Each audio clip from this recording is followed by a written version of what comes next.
Good evening. I'll call to order the December 14th, 2021 PCCS Board of Directors meeting.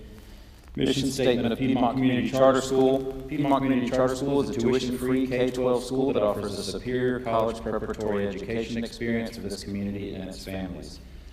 Now will you join me in a moment of silence, please?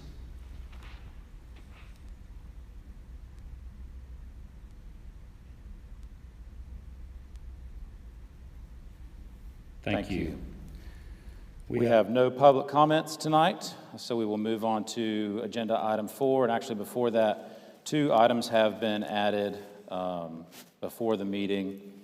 Under 6B, we will discuss the graduation venue and also stage and Wi-Fi wiring for the high school gym. Ms. Killen? Yes. Good evening, board members. I have the awards and recognition for you. Piedmont advanced to the NCTC State High School Play Festival with their production of Traditional Gift. Of the 16 productions featured at the festival, the audience chose Piedmont's show as Distinguished Play. 11th grader Matthew Carper won Excellence in Acting, and the cast and crew also received the Festival Spirit Award, Excellence in Comedic Timing, and a Superior Rating. So we're very proud of that. All right. 6 high school chorus students were accepted into the Mars Hill University Choral Festival. Daniel Esquivel, Trevor Moreland, Kendall Porter, Susie Rhodes, Jacob Sells, and Elijah Wilson. Each year, more than 800 students from across the state audition for the festival choir. We are very proud of these students and excited they can experience this opportunity. The National Junior Honor Society at the middle school has had phenomenal participation in service projects this semester. Students volunteered their time to ring the bell for the Salvation Army and raised over $576. They are currently running a basic necessities drive through the end of this week, serving least of these of the Carolinas. The Student Council had a successful canned food drive at the middle school. Families donated over 3,500 cans to help Bread Incorporated. At the elementary campus, elementary students and families contributed over 5,000 food items from their canned food drive benefiting the Salvation Army. Currently, the elementary campus is collecting donations of pajamas, blankets, socks, and other warm items for their warming tree. So we are grateful for all of those. That's great. All right, item 5, approval of previous minutes. Got the meeting minutes from November 16th here in front of us. Has everyone had a chance to review those? Any questions or comments? If not, do I hear a motion? Make a motion to approve the minutes as presented. Second. Motion and a second. All those in favor? Aye. All those opposed? Motion carries unanimously. All right, item 6, reports. We're going to do Governance Committee first tonight. We haven't met, I'm sorry. We didn't meet before the meeting. We do have another meeting on January the 11th. We're still discussing the dress code. And then we're going to have Mr. Steve Eaton. Right. Great. Mr. Eaton, can you hear me? Yes, good evening. Good evening. How are you guys doing? We are I'll good. go ahead and pull up my presentation here.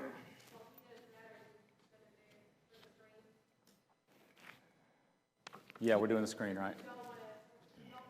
No, we're staying. Give us 1 second, Mr. Eaton. We're going to get prepared here.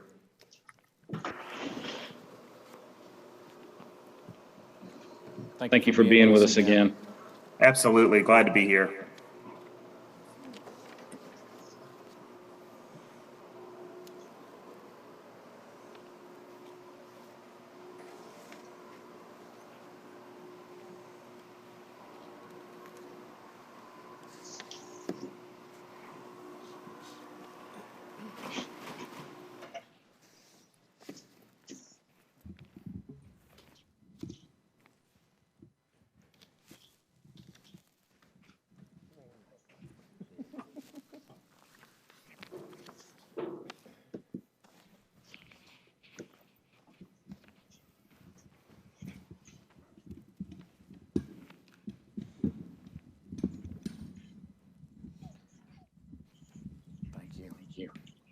Thank you.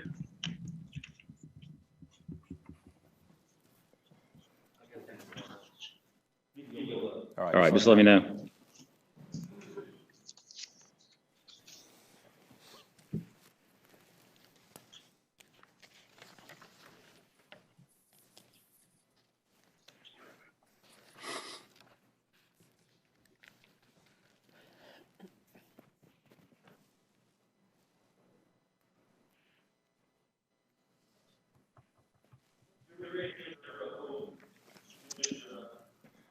Okay, thank you. All right, Mr. Eaton, we're ready. Thank you. Okay, great. Good evening, Chairman Poole, members of the board, and Mrs. Killian. Thank you again for having me this evening. As in our previous meetings, I'm going to quickly go over our summary of key metrics. When you look at our current key metrics, both for this week and for last week, you can see we have two indicators that are trending slightly upward this week. Those being COVID-like syndromic cases presenting at the emergency department, as well as the trajectory of hospitalizations due to COVID. The other metrics you can see have slightly leveled over the past 14 days, but still remain at a fairly high level. When we look at the daily new cases of COVID, you can see that since early November, we've had an acceleration of new cases, but this is slightly leveled over the last 14 days. This acceleration of new cases was most significant post-Thanksgiving and is one we expect to again see coming out of the Christmas holiday. Our positivity rate for Gaston County, and again, positivity rate is a percent of positive tests in relation to total numbers of tests, has increased since the last time we met. At our last meeting, it was at 7.9%, and currently it's moved to 12.6%. While this metric has also leveled for the last 14 days, it well exceeds the 5%, which is where we want to be when looking at community transmission of COVID. And we still remain or have moved back into, if you will, the second highest category of community transmission in North Carolina. When you look at hospitalizations, they have dramatically increased since the last time we met, and we're accelerating or on pace for the last surge. You can see the upward momentum, sharp upward momentum of hospitalizations is very similar to the last wave that we went through. And again, we feel like based on projections and coming out of the Christmas holiday that we'll continue to add to these hospitalizations. This slide shows you the trend in three key areas, those being average daily case count for Gaston County, average hospitalizations and deaths. So not surprisingly, you'll see the increase in daily cases, an increase in hospitalizations, and then an uptick in mortality or those passing away due to COVID-like illness.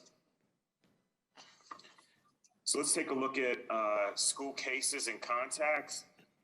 Again, this data is regarding school-age children and covers all of Gaston County children and is not specific to one school system or public or private. It's all together. This slide shows you the number of weekly positive cases in Gaston County for the 4 to 18-year-old populations. As you can see, the number of cases in the school population has increased. This last week, it came down a little bit, but is higher than what we were previously. The red trend line that you'll see here is the percentage of the 4 to 18-year-old population as a percentage of Gaston County's total cases.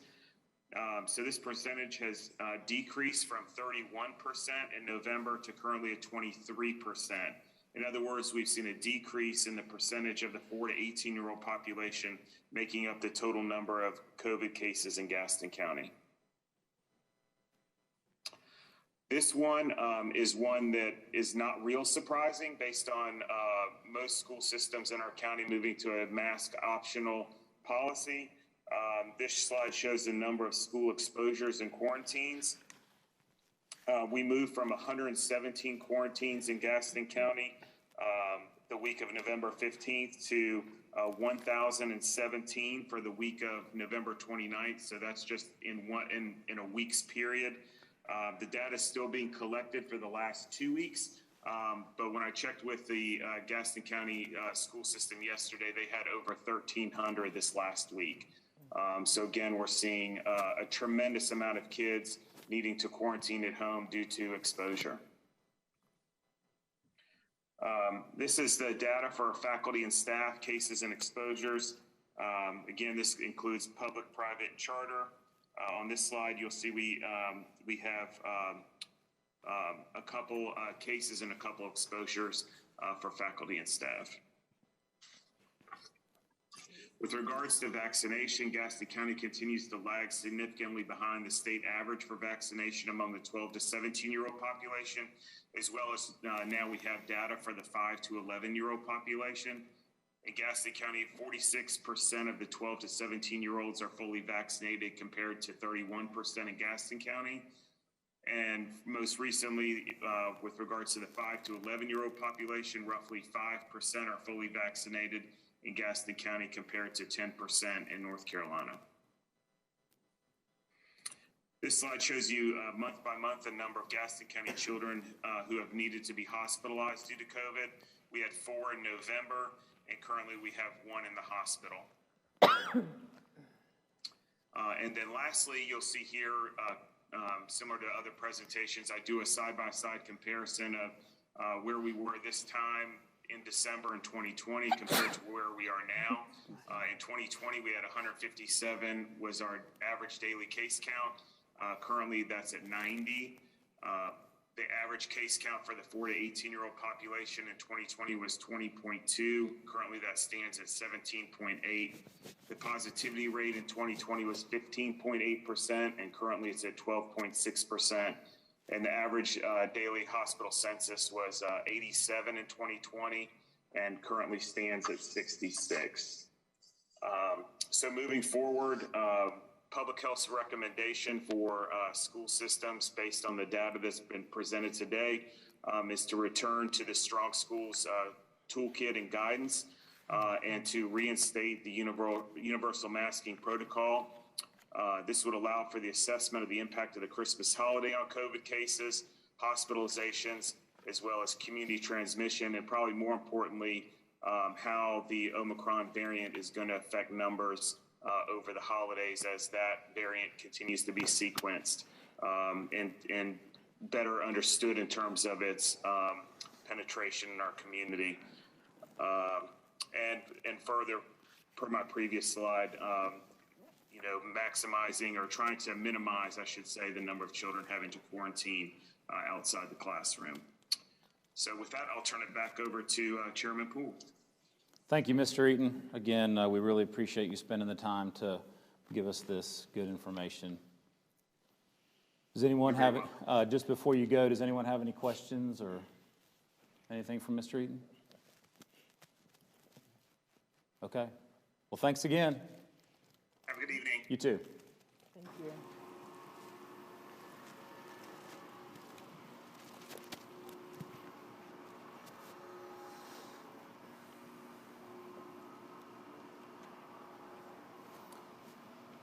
So I have a couple comments.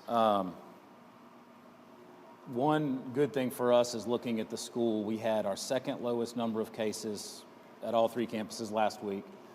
We had 2 cases. The lowest that we've had is 1.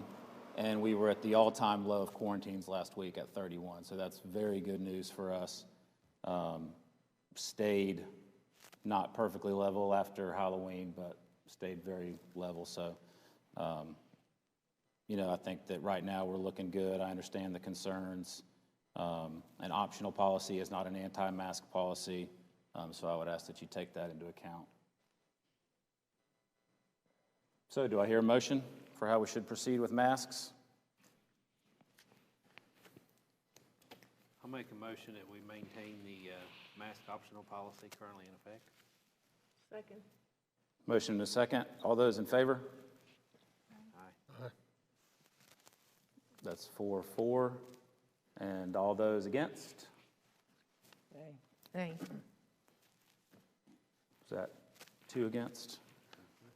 All right. The current mask policy will stay in place through the next board meeting. by a vote of 4-2. The next item is reports B, Treasurer and Finance Committee. Okay. All right, so the first, excuse me, the first report we have is the budget report, and there are no changes to it this month. The state did finally approve a budget on November 18th. Have they given us a number yet? Okay. Okay, all right, good. So basically what that means is there'll be some budget changes that we'll look at next month. We'll be able to go through and revise it since we have the numbers, so. That's good news. Yes, it's always good to have an increase, yes. Exactly. Yeah, okay, all right. Since everything else is increasing. Right. Yeah. So if we look at our surplus and cash report, this is as of November 30th. Operating has $297,097.53. Special funds has $14,804.78. Our investment account is at $2,685,923.64. The IDA account is at $497,129.17, and petty cash of $1,000 gives us total cash of excuse me, $5,495,955.12. If we look at our anticipated cash position, our cash and investments on hand as of June 30th, 2021, was $4,804,364. Now we're adding in our budgeted surplus, and we have it broken down. Operating surplus is $548,152.72, and in the employee retention credit refund that we got of $1,202,357 gives us a total of $1,750,509.72. Backing out our fund balance appropriations of $850,135 gives us expected cash and investments on hand as of June 30th, 2022 of $5,704,738.72. Taking out the investment account of $2,685,923.64 gives us expected cash available on June 30th of 2022 of $3,018,815.08. Any questions on that? All right. So we have, since the bond money is just about gone, or we've kind of combined that report. So you see it's down here at the bottom now. In the bond fund, that we have, this is as of November 30th, we have $746,064.74. That's actually where our monthly debt payment goes, and then twice a year they pay that out to the proper places. Our debt service reserve fund is $1,794,037.60, and our project fund is down to zero. So bond proceeds held at U.S. Bank is $2,540,102.34. Any questions on that? All right. So we have three items that we need to address. The first one, we have a quote here from Maximum Security, Maximum Fire and Security, for 2 additional walk-through metal detectors for the middle school campus. We have 3 entrances over there, and we currently only have 1 walk-through metal detector. So it would just make everything a whole lot better. That quote is for $17,551.30. So that will need to be approved. Any questions about this? I'm just curious, do we have a screening process? Are we allowed to do that with Yes, this we have a random screening process. for students coming in? Yes, we do. And we have wands, but it's much more efficient to have the No, what I'm talking walkthroughs. about is when they, when people decide that they want to come to Piedmont Charter and they're filling out their application and all that stuff. Do we Oh, have I'm a sorry. screening process for new students coming in as to whether or not they have a history of violence at their previous school, that kind of thing. When we get their records, we request that, yes. And As if part we- of the records request. And if we find that they have a bad history, or a history that's questionable, can we deny? If they are in an alternative program, we can deny entrance. But we can't just look at it and say, no, I don't think so. You don't look good to me. We can't do that. Right. It's very, very structured. But I mean, if they had like violence, like they went to another school and they were expelled or they were suspended because they communicated threats or they were in numerous fights, that kind of thing, They're ineligible if they're expelled. if they're expelled. If they're under a current suspension, they're ineligible. And if they are placed, if they are currently, when they get accepted into the school, if they are currently in an alternative program, they are not allowed to, they're ineligible. I have a question. So with metal detectors, the walkthroughs, what merits a school to ever have them upon entrance, the beginning of a school day, period? Like, when would that We ever- can do, we can schedule random checks, just to have a random program. And then if we ever had a reason, maybe a tip, we could do it. Okay. So these wouldn't be up every day? No, wouldn't be an everyday thing.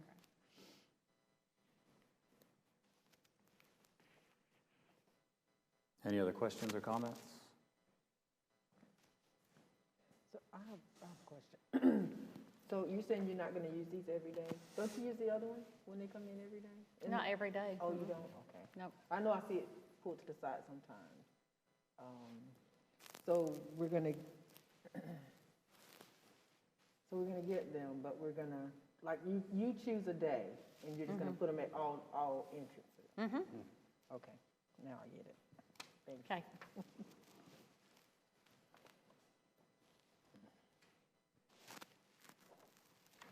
It's a good idea, considering what's going on in Charlotte and Mecklenburg. There's a lot of weapons. Yep. All right, if there are no other questions, do I hear a motion? I make a motion, we approve the maximum fire and security budget as proposed. Second. Motion and a second. All those in favor? Aye. All those opposed? All right, the motion carries unanimously. All right. The next one is good news. We have a graduation venue.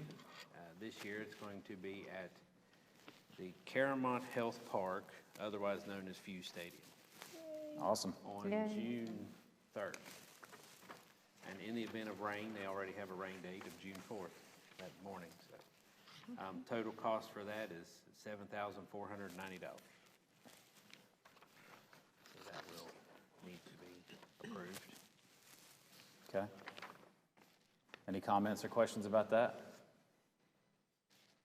Do you have any more information on that at this time? No, everything is on the second page, that's included. Yeah, it includes everything. All we have to do is have the people show up. Exactly. Yeah, seating on the field, that'll be fun. Cool. All right, do I hear a motion? Make a motion that we accept the budgeted amount of $7,490 for the venue for Fuse Stadium for graduation. Second. Motion and a second. All those in favor? Aye. Aye. All those opposed? Motion carries unanimously. Looking forward to that. All right, and the last thing I have is this is from Rigid AV, is a proposal for, or quote, for the stage and wiring, Wi-Fi wiring for the gymnasium. The wiring will allow for overflow broadcast of, if you have an event that the gym's full, they can bring, come in here or out in the commons area. So that quote is, I had it, $23,389.40, and that includes everything.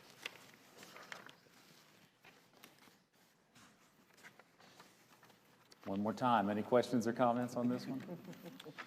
Yeah, do we have a designated place to hold or stage the stage? We do. Well, once the weight room is complete, we will take what's in our storage container up here and put it in that storage area, and then we can put the stage in that. Gotcha. And it takes like 4 months to get this, so that's why I brought it this month, so we could go ahead and order it, because the lead time is so long.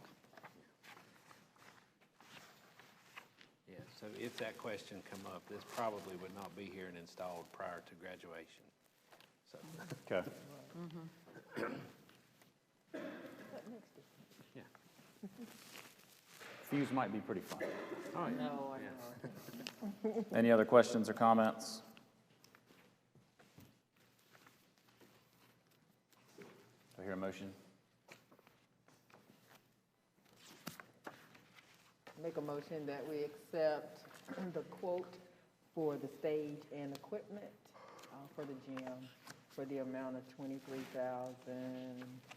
what's that number again? $23,389.40. Second. Motion and a second. All those in favor? Aye. Aye. All those opposed? Motion carries unanimously. And that's the last thing I had. So, Thank you. 6C, Head of School Report. Okay, the first report I have for you is the compliance submission report. So at the end of November, we submitted the board admissions and enrollment policy, our lottery application, and our annual charter school audit to the Office of Charter Schools. And for our bond loan reporting to DAC, we submitted the annual operating data, and what that is enrollment, attendance, wait list for the current year, audit report by our independent CPA, including calculation of debt service coverage ratios and days cash on hand for the previous year, most recent report of academic testing at the school, state's most recent calculation of state payments for the current fiscal year. And that was also turned in on November 30th.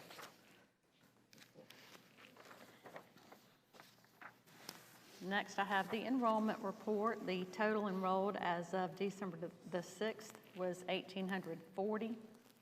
That's 663 at elementary, 642 in middle school, and 535 at the high school. And we've had a few withdrawals. You have that.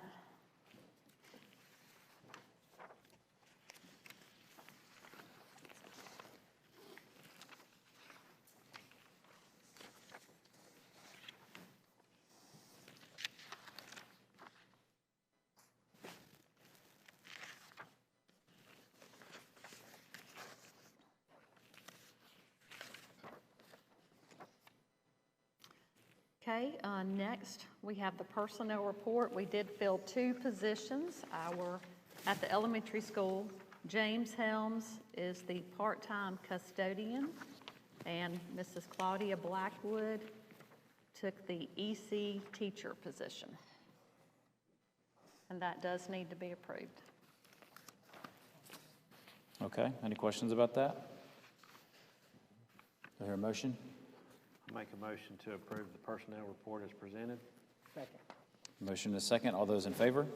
Aye. Aye. All those opposed? Motion carries unanimously.